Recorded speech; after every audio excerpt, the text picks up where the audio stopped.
नारायणं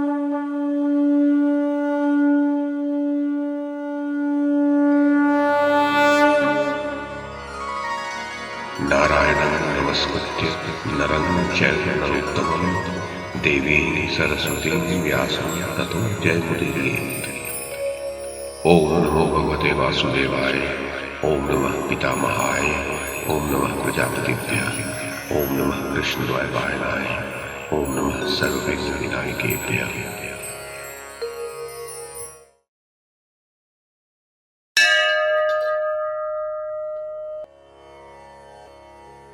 वैशंपायन जी कहते हैं, जन्मेजय, धृतराष्ट्र बोले, संजय, तुम सभी वर्षों और पर्वतों के नाम बताओ और जो उन पर्वतों पर निवास करने वाले हैं उनकी स्थिति का भी यथावत वर्णन करो। संजय बोले, राजन, श्वेत के दक्षिण और निषद के उत्तर में रमणक नामक वर्ष है। वहां जो मनुष्य जन्म लेते हैं वे उत्तम कुल से युक्त और देखने में अत्यंत प्रिय होते हैं। वहां के सब मनुष्य शत्रुओं से रहित होते हैं। महाराज, रमणक वर्ष के मनुष्य सदा प्रसन्नचित होकर 11.5 सहस्र वर्षों तक जीवित रहते हैं। राजन, नील के दक्षिण और निषद के उत्तर में हिरण्यमय वर्ष है, जहां हिरण्यवती नदी बहती है। वहां विहंगों में उत्तम पक्षीराज गरुड़ निवास करते हैं। वहां के सब मनुष्य यक्षों की उपासना करने वाले, धनवान, प्रियदर्शन, महाबली तथा प्रसन्नचित्त होते हैं। वहां के लोग 12.5 सहस्र वर्षों की आयु तक जीवित रहते हैं। वहां श्रृंगवान पर्वत के 3 ही विचित्र शिखर हैं। उनमें से एक मणिमय है, दूसरा अद्भुत सुवर्णमय तथा तीसरा अनेक भवनों से सुशोभित एवं सर्वरत्नमय है। वहां स्वयं प्रभा नाम वाली शांडिली देवी नित्य निवास करती है। जनेश्वर, श्रृंगवान पर्वत के उत्तर में समुद्र के निकट ऐरावत नामक वर्ष है। अतः इन शिखरों से संयुक्त ये वर्ष अन्य वर्षों की अपेक्षा उत्तम है। वहां सूर्य देव ताप नहीं देते हैं और न वहां मनुष्य वृद्धि ही होते हैं। नक्षत्रों सहित चंद्रमा वहां ज्योतिर्मय होकर सब ओर व्याप्त सा रहता है। वहां के मनुष्य कमल की सी कांति तथा वर्ण वाले होते हैं। उनके विशाल नेत्र कमल दल के समान सुशोभित होते हैं। वहां के मनुष्यों के शरीर से विकसित कमल दलों के समान सुगंध प्रकट होती है। उनके शरीर से स्वेद नहीं निकलता। उनकी सुगंध प्रिय लगती है।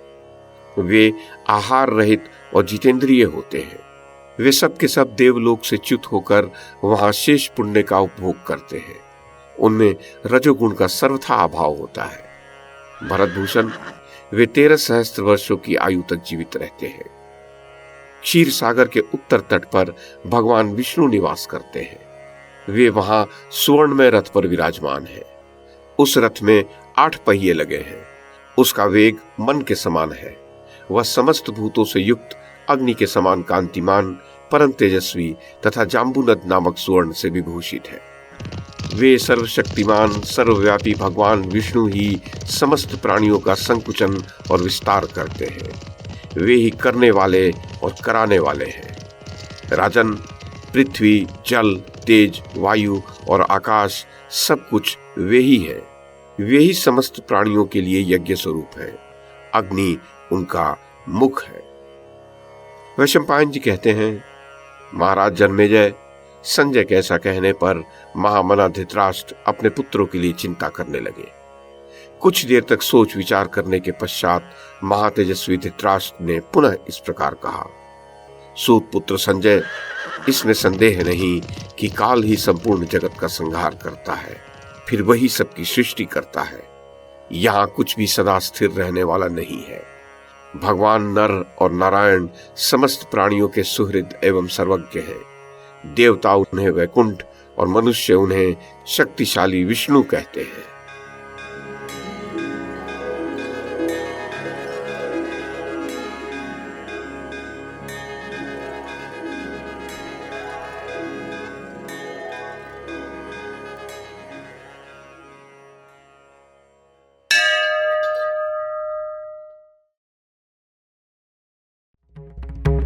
YouTube के माध्यम से महाभारत की कथा को एक श्रृंखला के रूप में प्रस्तुत करने का हमारा ये प्रयास यदि आपको सराहनीय लगा हो तो कृपया इस कड़ी को लाइक और शेयर करें, चैनल को सब्सक्राइब करें और बेल आइकन को दबाएं। साथ में अन्य लोगों को भी देखने के लिए प्रेरित करें। धन्यवाद और नमस्कार।